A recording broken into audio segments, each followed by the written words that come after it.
नमस्कार दोस्तों, मैं उजेंद्र बिक्का और आप देख रहे हैं सच से आगे।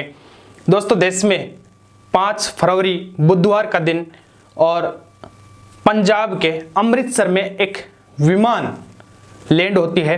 45 अमेरिका के ऑफिसर्स मौजूद थे।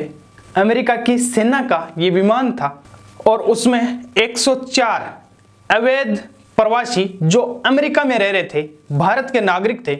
भारत के विदेश मंत्रालय ने यह प्रूफ किया कि ये हमारे ही नागरिक हैं।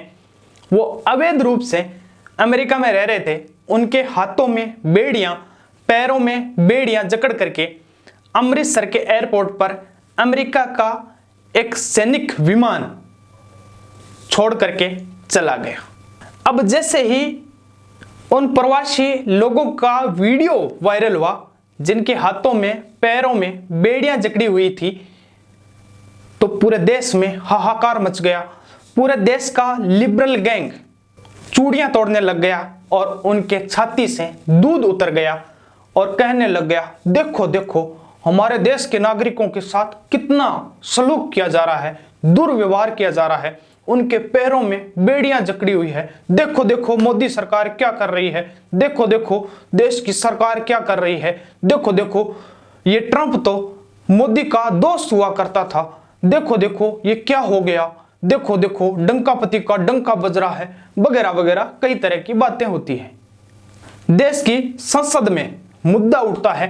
विपक्ष विदेश मंत्री एस जयशंकर से कई सवाल पूछते हैं।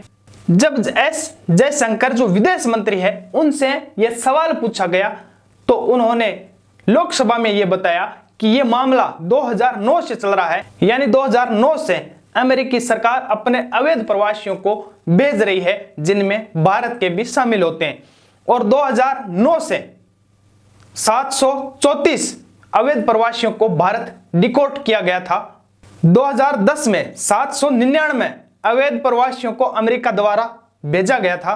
2011 में 597, 12 में 530, 2013 में 550, 14 में 591, 2015 में 708, 16 में 1303, 17 में 1024, 18 में 1180 और 19 में 2042, 20 में 1889, 21 में 805, 22 में 862, 23 में 670, 24 में 1368 और 2025 में अब 104 लोगों को डिपोर्ट किया गया।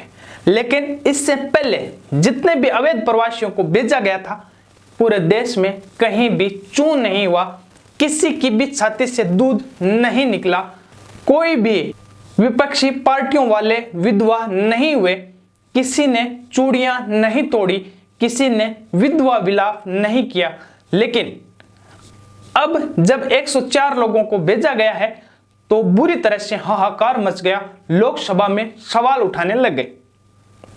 लेकिन किसी ने यह नहीं कहा कि 104 लोग जो अवैध प्रवासी माने गए हैं अमेरिकी सरकार द्वारा, वो अवैध किस वजह से हैं, उनको अवैध क्यों घोषित किया गया, उनको किसके द्वारा भेजा गया। हालांकि एस जयशंकर ये भी कह रहे हैं कि इसकी जांच करवाएंगे, हम पता लगाएंगे कि वो अवैध कैसे हुए, क्यों गए। लेकिन सवाल यह है कि वो अवैध तरीके से क्यों रह रहे थे अमेरिका में। और अगर किसी देश में अवैध तरीके से विदेशी नागरिक रहता है तो मेरा यह मानना है कि उन्हें बाहर निकालना ही चाहिए अपने देश से। ये तो हमारी सरकारों की कमजोरी है जो हमारे देश में रोहिंग्या रह रहे हैं, अवैध पाकिस्तानी बांग्लादेशी लोग रह रहे हैं और इसके अलावा अन्य देशों के भी लोग रह रहे हैं। दोस्तों, अरब कंट्रियों में शुमार यूएई, जिसमें भारत के लाखों लाखों लोग रह रहे हैं, रोज फ्लाइटें भर भर के मजदूरी करने के लिए जा रही है और वहां पर अगर कोई अवैध पाया जाता है तो उसको जेल में डाल दिया जाता है और उसके बाद पूरे बाल काट करके भेजा जाता है। अगर यूएई की जेल में कोई पकड़ा जाता है विदेशी नागरिक जिसने अपराध किया हो और उसे जेल अगर भेजा जाता है तो जेल भेजने के बाद उसके पूरे बाल काट करके यानी लोडी मोडी करके भेजा जाता है, तब कोई हल्ला नहीं करता। तब कोई क्यों नहीं पूछता कि देश का प्रधानमंत्री नरेंद्र मोदी यूएई के शेखों के साथ कई मंत्र जप जप करके आया है। देश का विदेश मंत्री कई बार खाड़ी देशों में, अरब देशों में जाकर के आया है, वहां से अवैध लोगों को भेजा जाता है, तो कोई हल्ला नहीं करता। अब सवाल यह उठाया गया कि आखिर उनके बेड़ियां क्यों जकड़ी हुई थी।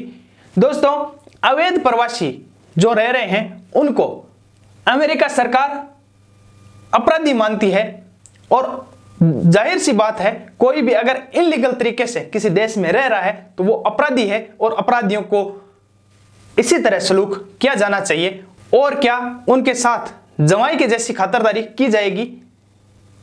जो अवैध रूप से रह रहे हैं उनके साथ इसी तरह का सलूक होना चाहिए, ये मेरा मानना है। अब कुछ सवाल ये भी आता है कि कुछ लोग अनजाने में इस तरह शिकार हो जाते हैं। तो दोस्तों, अमेरिका जाना किसी आम आदमी के लिए वश की बात नहीं है। कोई गरीब आम आदमी अमेरिका नहीं जा सकता, क्योंकि अमेरिका जाने के लिए 20-30 लाख रुपए का खर्चा हो जाता है। तो 20-30 लाख रुपए जो खर्च करके जो व्यक्ति जा रहा है, जिसके पास इतनी कैपेसिटी है, वो व्यक्ति अनजान नहीं है, वो कोई आम आदमी नहीं है, वो कोई गरीब आदमी नहीं है। लेकिन पूरे देश में राजनीतिक माहौल दिया गया है, पूरा माहौल दिया जाता है, और उसके बाद ये बाउंडर फैलाया जाता है। लेकिन अरब कंट्रियों में हजारों हजारों लोग रोज एजेंटों के द्वारा भेज दिए जाते हैं, और वहां पर खाने को मोहताज हो जाते हैं। उनके लिए आवाज नहीं उठाई जाती, क्योंकि वहां आम लोग होते हैं जो 10-10 हजार रुपए की टिकट भर के चले जाते हैं, जैसे तैसे करके 1 लाख रुपए, 80 हजार रुपए भर के वहां पर जाते हैं और भटकते रहते हैं। हजारों हजारों की संख्या में ऐसे दलाल मौजूद हैं जो उन्हें अरब कंट्री में, यूएई में, सऊदिया में, मस्कत में, ओमान में भेज देते हैं, और वहां पर वो धक्के खा रहे होते हैं। लेकिन उनके लिए आवाज नहीं उठाई जाती, और उनके लिए आवाज नहीं उठाई जाती जो भारत में अवैध रूप से रह रहे हैं। यही विपक्ष या अन्य पार्टियां या सत्ताधारी पार्टी अगर इस बात का भी अगर आवाज उठाएं कि विदेशी जो भारत में अवैध रूप से रह रहे हैं उनको भी निकाला जाए और इसी तरह का सलूक किया जाए, ताकि पूरी दुनिया को यह संदेश जाए कि जिस तरह से अमेरिका ने भारत के लोगों को बंदी बना करके भेजा था, ठीक वैसे ही भारत ने भी अवैध लोगों को बाहर का रास्ता दिखाया है। दोस्तों, इस प्रकरण पर आप लोगों की क्या राय है, आप हमें कमेंट करके जरूर बताएं। जय हिंद, वंदे मातरम।